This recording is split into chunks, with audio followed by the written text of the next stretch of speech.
In this video, we'll be discussing the foundations of one of the topics that takes statistics from something that can be mildly interesting to look at and can help to give some information on something that you've done to the realms of a predictive powerhouse that is something that virtually all practitioners within healthcare need to be aware of. That topic, of course, is inferential statistics. And it's based on some things that we'll be discussing in this lecture set. Now, in this lecture set, we're going to be discussing these foundations, and then we'll also introduce a couple of the main methods in which they're applied, and in which you'll see them used for the rest of class.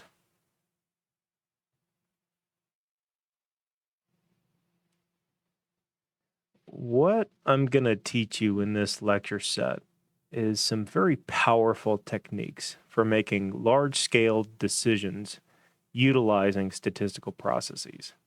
While much of this will build your foundation for later discussions with more targeted and advanced applications, the techniques that we're going to be discussing from now on have great potential to aid information in decision making, even with just what we talk about today. With this said, I have to also warn you that many of the techniques that I'm going to discuss are often misused and misapplied, probably more often than not, actually. Because of this, I encourage you to pay attention to what we discuss, to deeply consider the caveats to the different considerations that we'll have throughout this lecture set, and to pay close attention to the rationale behind the methods. I'm going to go to some length to really pull back the curtain and explain what's going on behind the methods to demonstrate the rationale, not only so that you understand why we're doing what we're doing, but at a deeper level so that you can understand the implications of this and ultimately what the statistics that we're going to end up calculating and the interpretations that we're going to end up walking away from with them, what those things are not saying in addition to what they are. All right, well, let's jump right in. What is inferential statistics?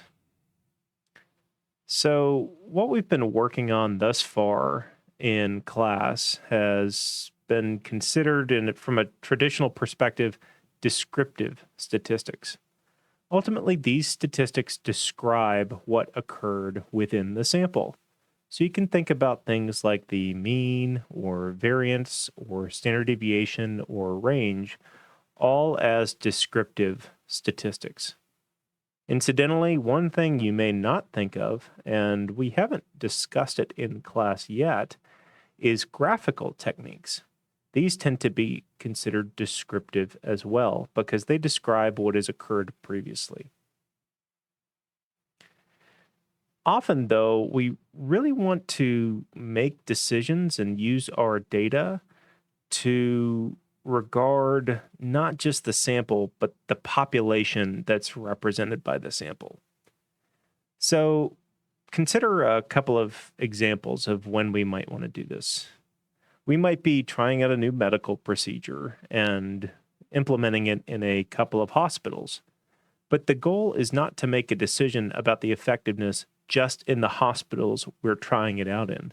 The goal is to use the data from those hospitals to make a decision about if the procedure is effective in all hospitals, because that's who's eventually going to be adopting the procedure if the test goes well.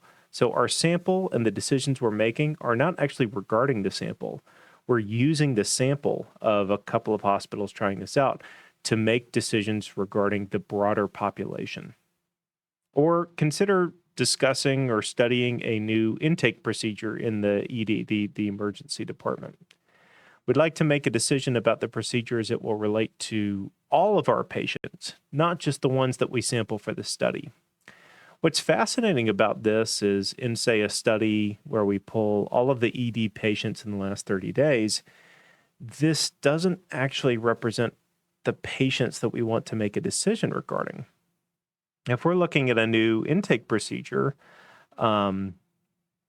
we want to determine if this procedure effectively reduces the wait time or paperwork burden on patients, not for the patients in the sample. We want to make this determination so that we can make a decision regarding all patients who are going to come into our ED. That is, we want to make this decision regarding patients we haven't actually seen yet. Ultimately, we're going to use data from individuals that we have studied to make decisions about individuals we haven't studied. And this process is called inference. Inference can be done poorly and it can be done well. Formally, in statistics, inference requires a couple of additional steps and some educated guesses about the nature of what the population looks like. So we're going to have to guess what people look like and what values they would have for individuals we haven't seen.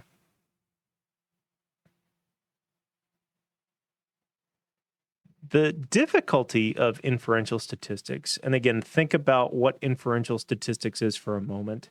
Inferential statistics is taking data from the individuals, or, we mentioned hospitals earlier, so whatever our units of analysis is, taking data from these entities and making decisions regarding entities we haven't seen yet. So taking data from people and making decisions about what's going to be effective for everybody, even people that we haven't seen.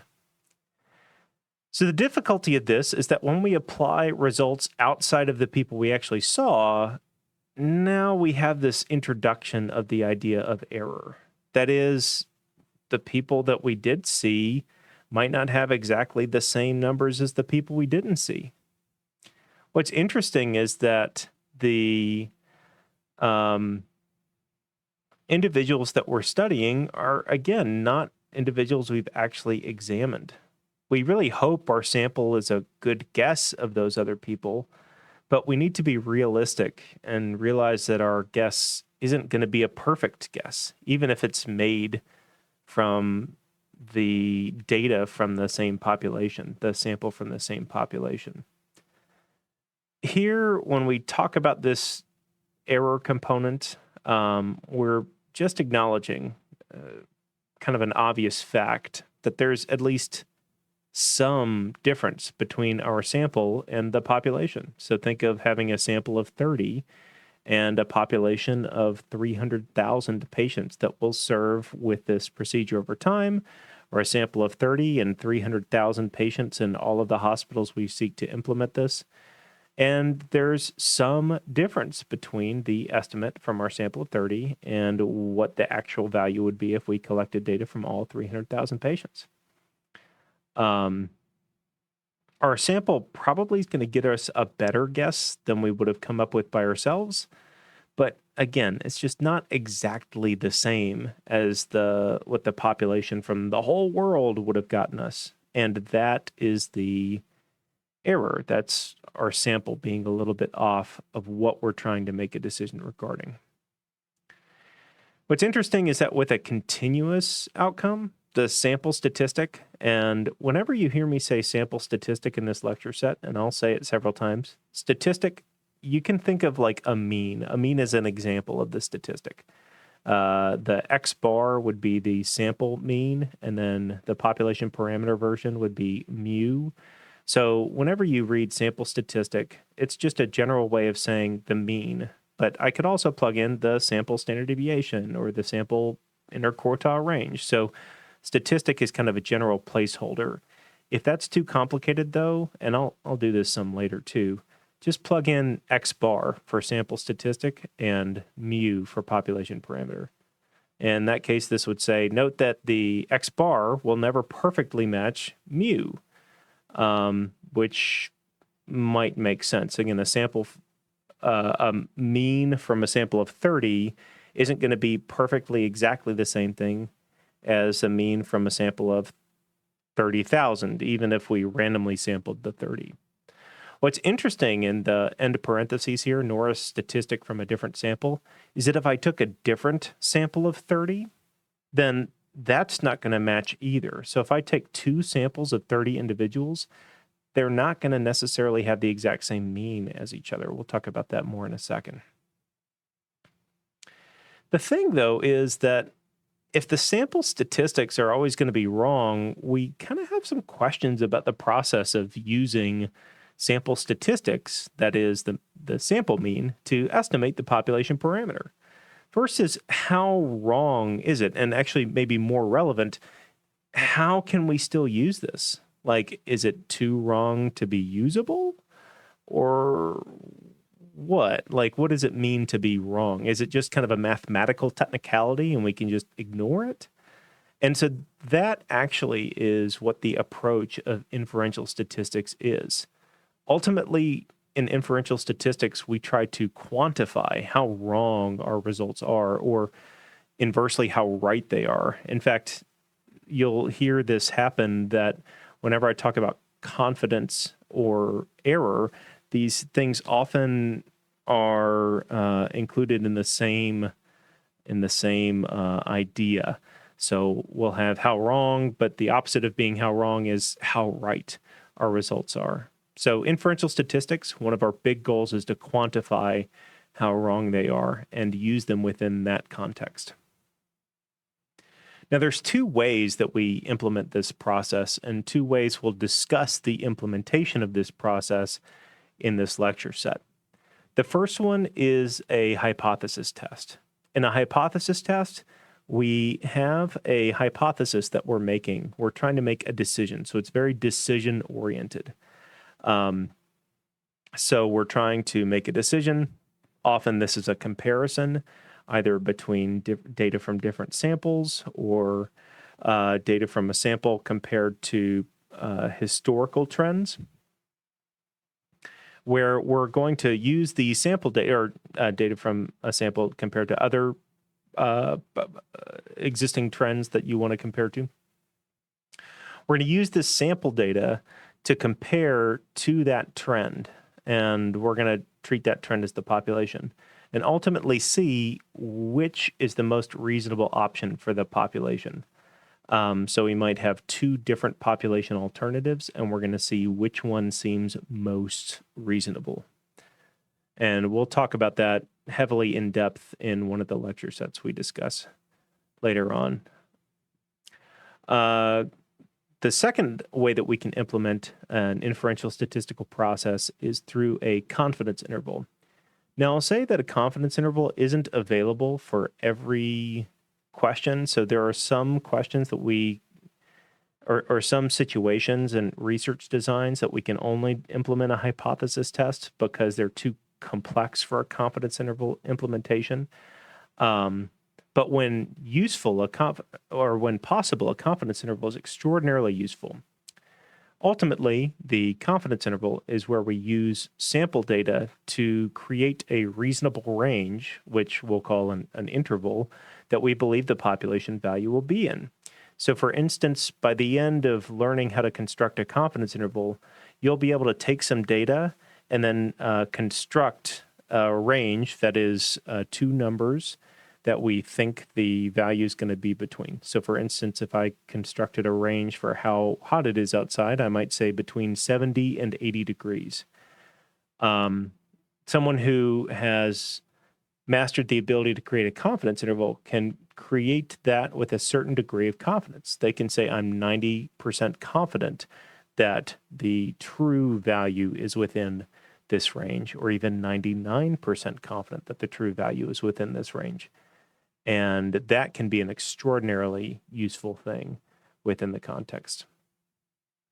I should note that both of these approaches treat the first bullet point. That is, they account for the level of error that comes from using inferential statistics, that comes from using a sample to try to make a prediction about the mean. Both hypothesis tests and confidence intervals incorporate that within the process. All right, so how do we go about doing this? Well, one of the biggest barriers in doing this is this quantification of how wrong our results might be, or inversely, how right we want them to be. Usually, we'll phrase the amount wrong as a proportion.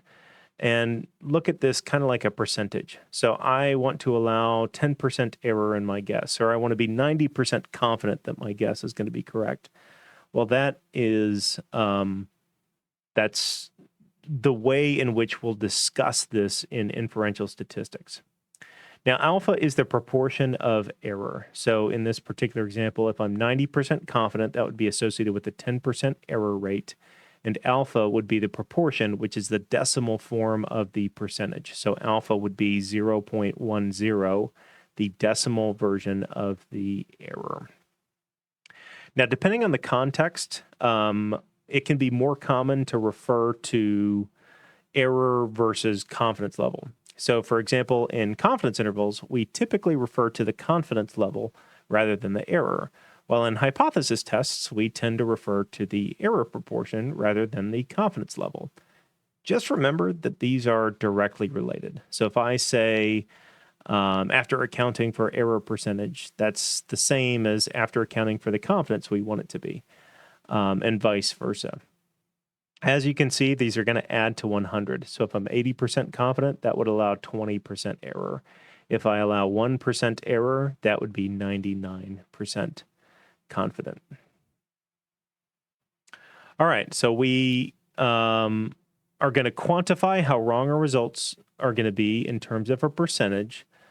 And then we're going to combine this error percentage or confidence percentage, whichever way you're phrasing it, with a statistical distribution.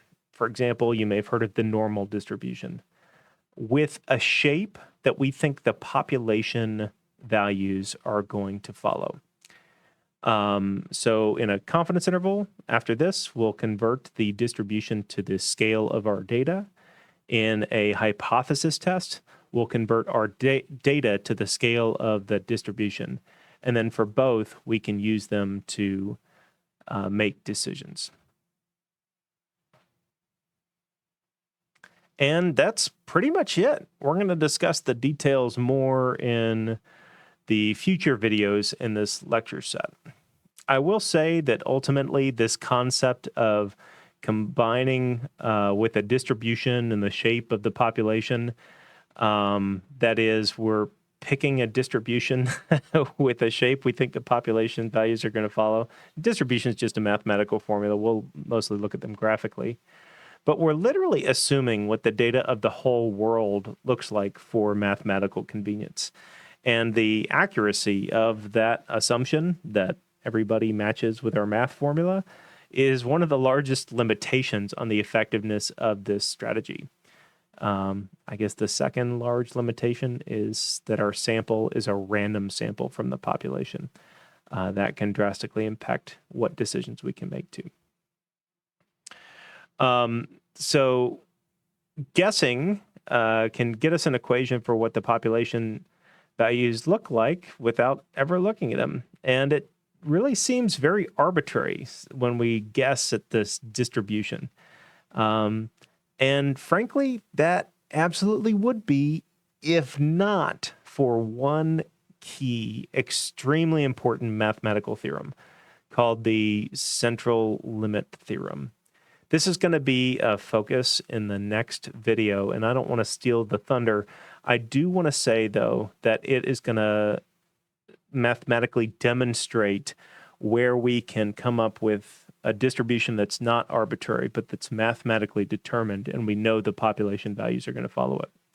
To clear the air, this distribution is not something that the individual data values follow, and it's not going to work for every population, just a certain type, but it's a very, very common one. It'll be the population of group averages.